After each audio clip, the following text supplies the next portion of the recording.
রেখেছি, নিশ্চয় আমি আল্লাহ তাআলা তোমাদের জন্য কঠিন একটি আযাব সম্পর্কে আমি তোমাদের জন্য বলে রেখেছি। নড়াইলের মুসলমান, আল্লাহ তাআলা আমাদের জন্য কি আযাবের কথা বলেছেন আমরা সকলেই জানি। মানুষ মানে মৃত্যুবরণ করবে, কথা কোন ঠিক কিনা? हमारा सब मुसाफिर है वही आखिर ठिकाना, कोई आगे रवाना है कोई पीछे रवाना। দুনিয়া থেকে সবাই চলে যাবে, কেউ আগে যাবে কেউ পরে যাবে, কিন্তু দুনিয়ার বুকে কেউ বেঁচে থাকতে পারবে না সারা জীবন। রব্বুল আলামিন আমাদেরকে একটি হায়াতের নির্ধারণ সময় সীমা দিয়ে রেখেছেন। আমরা যখনই সময় সীমার কাছে পৌঁছে যাব তখনই কিন্তু আমাদের কবর দেশের ডাক চলে আসবে, কথা কোন ঠিক কিনা? ওই সময়ের কথা আল্লাহ তাআলা বললেন, ও নড়াইলের মুসলমান, নড়াইলের যুবক বন্ধুগণ আমার, নিশ্চয়ই তোমাদের জন্য একটি কঠিন শাস্তির কথা আমি আল্লাহ তাআলা বলে রেখেছি। আমাদের তো অবশ্যই মৃত্যুবরণ হবে। যারা দুনিয়াতে বেঈমান হয়ে অন্ধকার জগতে যাবে, আল্লাহ তাআলা তো তাদের জন্য এই শাস্তির কথা বলেছেন। দুনিয়াতে দুই ধরনের মানুষ রয়েছে। এক ধরনের মানুষ গুনাহ করতে ভালোবাসে, কথা কোন ঠিক কিনা? আর এক শ্রেণীর মানুষ তো আল্লাহর ইবাদতে মশগুল থাকে, আল্লাহ তাআলার ইবাদত করতে ভালোবাসে। কিন্তু দুনিয়ার ম্যাক্সিমাম মানুষ, দুনিয়ার অনেক যুবক গুনাহ করতে ভালোবাসে। মানুষ তো গুনাহ করতে ভালোবাসে। আল্লাহ পাক রব্বুল আলামিন ঘোষণা করলেন, লা তাকনাতু মির রাহমাতিল্লাহ ইন্নাল্লাহা ইয়াগফিরুয যুনুবা জামিআ ইন্নাহু হুয়াল গফুরুর রহিম। বান্দা, আমি তো ভালো করে জানি তোমরা গুনাহ করতে ভালোবাসো। তোমরা যতই গুনাহ করবে, আমি তো রহমান, আমি তো রহিম, আমি তো গফুর গফফার, আমি আল্লাহ তো তোমাদেরকে ক্ষমা করতে ভালোবাসি। নড়াইলের বন্ধুগণ আমার, যতই গুনাহ করি না কেন ও যুবক ভাই, রাতের আধারে যখন মসজিদে হাইয়া আলাস সালাহ হাইয়া আলাল ফালাহ বলে ডাক আসবে, মসজিদে গিয়ে আল্লাহ তাআলার কুদরতি পায়ে সিজদা দিয়ে আমরা যদি আল্লাহর কাছে মাপ চাইতে পারি, তাহলে আল্লাহ তাআলা আমাদেরকে ক্ষমা করে দিবেন, কথা কোন ঠিক কিনা? কিন্তু সমাজের মানুষ তো ক্ষমা চায় না। সমাজের মানুষ গুনাহ করতে ভালোবাসে, শুধু তো গুনার দিকে ধাবিত হয়। আপনারা একটু বলেন তো, সারাদিন গুনাহ করার পরে কতজন মানুষ রাতের বেলা আল্লাহ তাআলার কাছে ক্ষমা চেয়েছেন? এমন কোন মানুষ আছেন নাকি? কথা কান। কিন্তু আমাদেরকে তো ক্ষমা চাইতে হবে কার কাছে? আমরা সারাদিন গুনাহ করব, হাসিনার কথা শুনে গুনাহ করব, ওবায়দুলের কথা শুনে গুনাহ করব, কথা কন না কেন? তারা যে কথাগুলো বলতো, তারা যে লেকচারগুলো দিত, মানুষকে বিভ্রান্তিকর লেকচারগুলো দিত, আর মানুষের ভিতরে যে প্রথাগুলো তারা চালু করতে চেয়েছিল, ৫৬,০০০ বর্গ মাইলের বাংলাদেশে সকল মানুষ জানে সব প্রথাগুলো ছিল মিথ্যা প্রথা, কথা কোন ঠিক কিনা? আল্লাহ তাআলা কোরআনুল কারীমের ভিতরে ঘোষণা করে দিলেন, জাতির পিতা হলো ইব্রাহিম আলাইহিস সালাতু ওয়াস সালাম, কথা কোন ঠিক কিনা?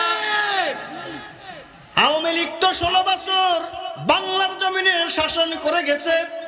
বিগত ১৬ বছরের আগের থেকে আপনাদের জন্ম, আপনারা কি আগে পরে শুনেছেন বঙ্গবন্ধু হলো জাতির পিতা? শুনেছেন নাকি? আমি কিন্তু এটা বলি নাই, আগে বুঝবেন আমি কি বলতে চাচ্ছি। বিগত ১৬ বছরের আগে, অর্থাৎ এখন চলতেছে ২০২৫ সাল, ২৫ সাল থেকে ১৬কে যদি আমরা ফেলাই দেই, বিয়োগ করি, তাহলে কত সাল পর্যন্ত আসে? ২০০৬ সাল অথবা ৯ সাল। ৯ সাল। এই ৯ সালের আগের থেকে কি আপনারা কি শুনেছেন বঙ্গবন্ধু শেখ মুজিবুর রহমান জাতির পিতা? শুনেছেন নাকি? শুনেছেন নাকি? যদি কেউ শুনে থাকেন হাত উঁচু করতে পারেন আমি শুনেছি। শুনেছেন কেউ? আমরা বঙ্গবন্ধু জাতির পিতা এ কথা শুনতে পারলাম আওয়ামী লীগের জামানায় যখন তারা ক্ষমতার মসনদে বসে গেল, এরপর থেকে তার পিতাকে জাতির পিতা বানানোর জন্য পায়ে তারা চলতেছিল। ও নড়াইলের মুসলমান, আপনারা তো এখানে যারা সামনে বসে আছেন, আবার বাবা আমার বাবার বয়সের মানুষ, আপনাদের তো ৬০-৭০ বছর বয়স হয়ে গেছে। বিগত দিনগুলোতে আপনারা শুনেন নাই বঙ্গবন্ধু হলো জাতির পিতা। এর আগেই কিন্তু আপনারা শুনে এসেছেন মুসলমানদের জাতির পিতা হলো হযরত ইব্রাহিম আলাইহিস সালাতু ওয়াস সালাম। তাহলে এবার একটু বলেন, তারা যে প্রথাটা চালু করতে চেয়েছিল বঙ্গবন্ধু শেখ মুজিবুর রহমান জাতির পিতা, এটা কি সত্য না মিথ্যা? আওয়াজ দিবেন, সত্য না মিথ্যা? আমি কি একটু এক এক করে আপনাদের সামনে উপস্থাপনা করব, যেহেতু আমরা সবাই জানি। এরপরে এগুলো আমাদের ভবিষ্যৎ প্রজন্ম, আগামী প্রজন্ম যারা, তাদেরকে অবগত করার দরকার আছে না নাই? আমি একটা স্ট্যাটাস দেখেছিলাম, স্ট্যাটাসটা এইভাবে লেখা ছিল, আমরা যদি আবারও ক্ষমতা আসতে পারি বোরকা আমরা এদেশ থেকে নিষিদ্ধ করে দেব। নাউজুবিল্লাহ। আগামীকালকে ফজরের নামাজের পরে বলবেন বাসায় বসে কে যেন না শোনে, খবরদার। নাউজুবিল্লাহ। দাদা বাবু যদি নাউজুবিল্লাহ শোনে তাহলে খবর আছে আমাদের। পর্দা করা ফরজ নাকি সুন্নাত বলেন তো? ফরজ না? এরকম একটা ফরজ বিধান তারা দেশ থেকে উঠিয়ে দিতে চেয়েছিল। আল্লাহ তাআলা বলতেছিল তোরা উঠানোর জন্য পায়তারা কর, আমি আল্লাহ তাআলা চুপচাপ করে তোদেরকে একটু দেখি। ফেরাউনকে পর্যন্ত আমি আল্লাহ ছাড় দেই নাই, উমাইয়াদকে আমি আল্লাহ তাআলা ছাড় দেই নাই, আব্দুল্লাহ বিন উবাইকে ছাড় দেই নাই, হাসিনা তোকে আমি ছাড় দেব না। কথা বল ঠিক না? আল্লামা দেলোয়ার হোসেন সাঈদী রাহিমাহুল্লাহ বলেছিল, যখন বাংলার মানুষ গাছের গোড়া ধরে নাড়া দিবে, নড়তে নড়তে দাদার কাছে গেছে পড়বে। কথা কোন ঠিক কিনা? ও নড়াইলের মুসলমান, আপনারা ইতিহাস জানেন, আপনারা সাক্ষ্য বক্তব্য আমরা ইন্টারনেট থেকে শুনেছি, সেই ইন্টারনেটের বক্তব্য বাস্তবায়িত হয়েছে কিনা একটা আওয়াজ দিয়ে বলেন। তাহলে এই শিক্ষা থেকে আমাদের শিক্ষা নেওয়া উচিত, আগামীতে ক্ষমতার চেয়ারে যারাই বসবে তারাও যদি এইভাবে ক্ষমতার অপব্যাখ্যা যদি করতে চায়, ক্ষমতাকে যদি মানুষের পিছন দিয়ে লুটে নিতে চায়, তাহলে এদের স্থানে কিন্তু এর থেকে ভয়াবহ হবে। কথা কোন ঠিক কিনা? এর জন্য সাবধানতা অবলম্বন করতে হবে। আমাদের মাথার উপরে কোনো মানুষের ছবি থাকবে না, অফিস আদালতে কোনো মানুষের ছবি থাকবে না, নেত্রীর ছবি থাকবে না, নেতার ছবি থাকবে না, জাতীয় কোনো নেতার ছবি থাকবে না। যারা ক্ষমতার চেয়ারে বসবে, ওলামা একরামের পক্ষ থেকে আমি ছোট্ট মানুষ নড়াইলের মাটি থেকে বলে গেলাম, ও নড়াইলের মানুষ ভালো করে শুনে নেন, ক্ষমতার চেয়ারে আপনারা যারাই বসবেন, আপনার অফিসে, আপনার আদালতে, আপনার বাড়িতে, আপনার মাথার উপরে একটি সাইনবোর্ড লাগাবেন। সেই সাইনবোর্ডটা কালেমার সাইনবোর্ড থাকতে হবে এবং কালেমার সাইনবোর্ডের নিচে আপনাকে লেখা থাকতে হবে ওয়াসিআ কুরসিয়্যুহুস সামাওয়াতি ওয়াল আরদ। এই আয়াতটির অর্থ হলো সমস্ত ক্ষমতার মালিক একমাত্র আল্লাহ তাআলা, সমস্ত ক্ষমতার মালিক একমাত্র আল্লাহ তাআলা। দুনিয়ার কোন মানুষ চিরস্থায়ী ক্ষমতার মালিক হতে পারে না, পারে না, পারে না। কথা বলতে ঠিক কিনা? তাহলে সমস্ত ক্ষমতার মালিক কে? আল্লাহ। আল্লাহ কি এক মাসের জন্য নাকি এক বছরের জন্য ক্ষমতার মালিক? একটু বলেন। আমরা আমাদের অফিস আদালতে আমাদের নেত্রীর ছবি আর আমাদের বঙ্গবন্ধু ছবি, যাকে আমরা জাতীয় কি জাতির পিতা বানাইতে চাইছিলাম, তার ছবি থাকতো। নামাজের সময় আমরা এমন একটা পরিস্থিতিতে ছিলাম, দুইজন টুপিওয়ালা এক জায়গাতে দাঁড়ায় কথা বলা যাইতো না। মানুষ কি অবস্থা আছে একটু যে খোঁজ খবর তো নেবে তাও যাইতো না, এমন একটা জামানা আমরা পার করে আসছি। কথা কম ঠিক কিনা? মনে রাখেন নড়াইলের মুসলমান, আমরা ফেরাউনের নাম শুনেছি, আমরা উতবা, লাহাব, আমরা আবু জাহেলের নাম শুনেছি। একজন ফেরাউন, একজন আবু লাহাব, আর একজন আব্দুল্লাহ বিন উবাই, একটি আবু জাহেল। এই চারজনকে যদি একটি গ্লাসে যদি গোলানো হয়, একটি একটি গোলানের উপরে যা হবে সব মাথা এক জায়গা করলে একটা শেখ হাসিনা হয়, কথাটা মনে রাখেন। কারণ আমরা আবু জেহেলকে হার মানায় ফেলছি, কথা কন ঠিক কিনা? ফিরাউনকে হার মানায় ফেলছি, এরকম বুদ্ধি ফিরাউনের মাথায় ছিল না, কথা কন ঠিক কিনা? আয়নাগর এমন ভাবে আয়নাগর করে রাখছে ওরে আল্লাহ, কবরের থেকেও ছোট। আপনারা একটু বিবেক থাকলে একটু চিন্তা ভাবনা করেন, বুঝতে পারেন একটা ছোট একটা জায়গা যেখানে মানুষ ঘুমায় খায়, বাথরুমও আবার ওইখানে করে, তারপর বাথরুমের সামনে যেখানে লজ্জা স্থানটা বের করে সেখানে আবার ক্যামেরা ফিট করা থাকে। স্বামী নাই তা কি করবে? বুঝেন নাই? আবার স্বামী নাই তা কি করবে?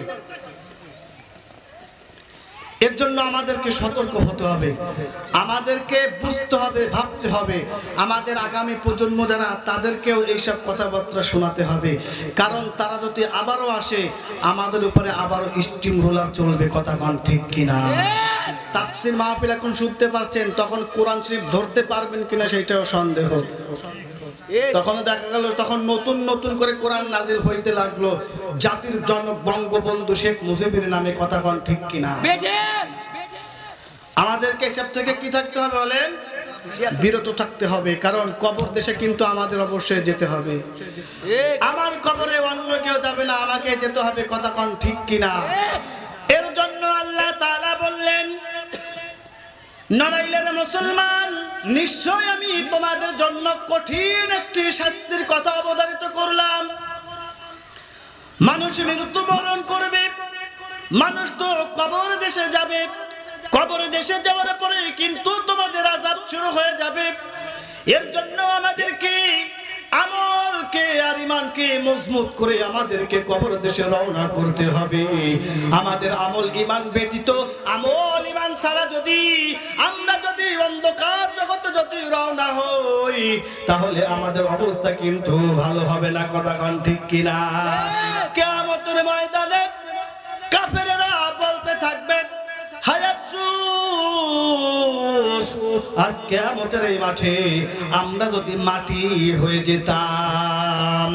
শিক্ষিত সমাজের মুসলমান, নড়াইলের বন্ধুগণ আমার, আপনারা একটু বুঝে থাকলে বলেন তো, ওই কথাটা মানুষ কখন বলে?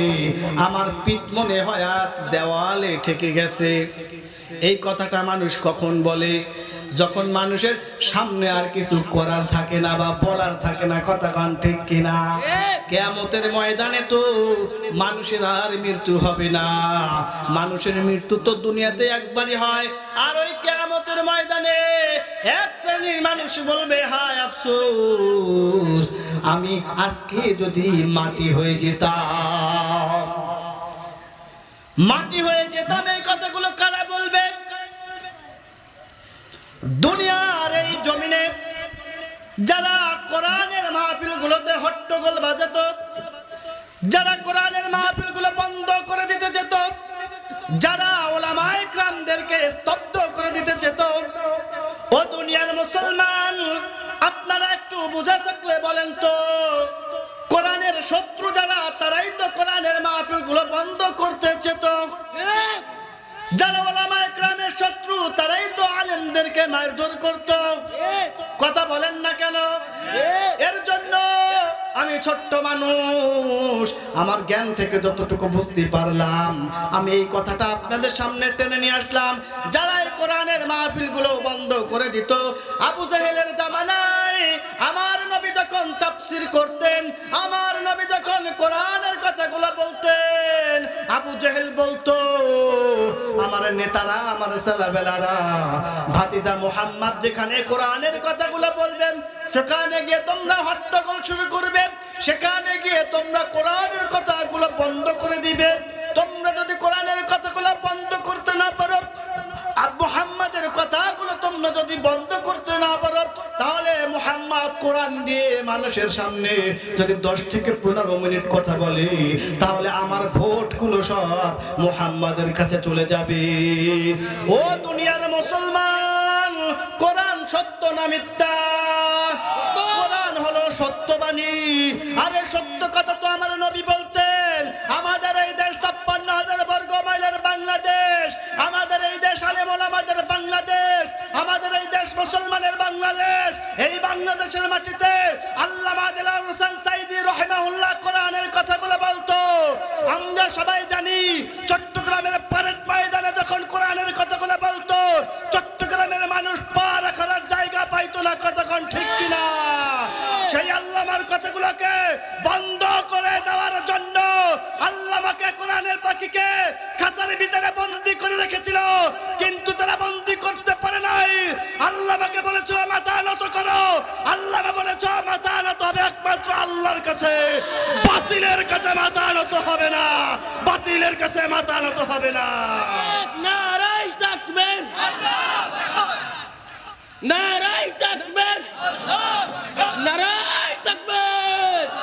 সম্মানিত উপস্থিতি, কোরআনের জন্য যদি জীবন দিতে হয়, আমার নবীর ইজ্জত হেফাজতের জন্য যদি জীবন দিতে হয়, এই কোরআনের জন্য যদি ফয়সাল আহমেদ হেলালী তোমাদেরকে ডাক দেয়, ও যুবক ভাই, কারা কারা কোরআনের ময়দানে ঝাঁপাতে রাজি আছো? দুটি হাত একটু দেখতে চাই।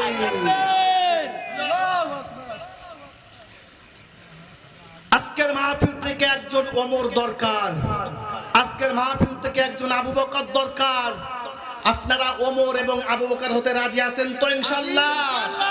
জীবন চলে যাবে, তারপরে আমরা কোরআন থেকে পিছপা হব না। কথা কোন ঠিক কিনা?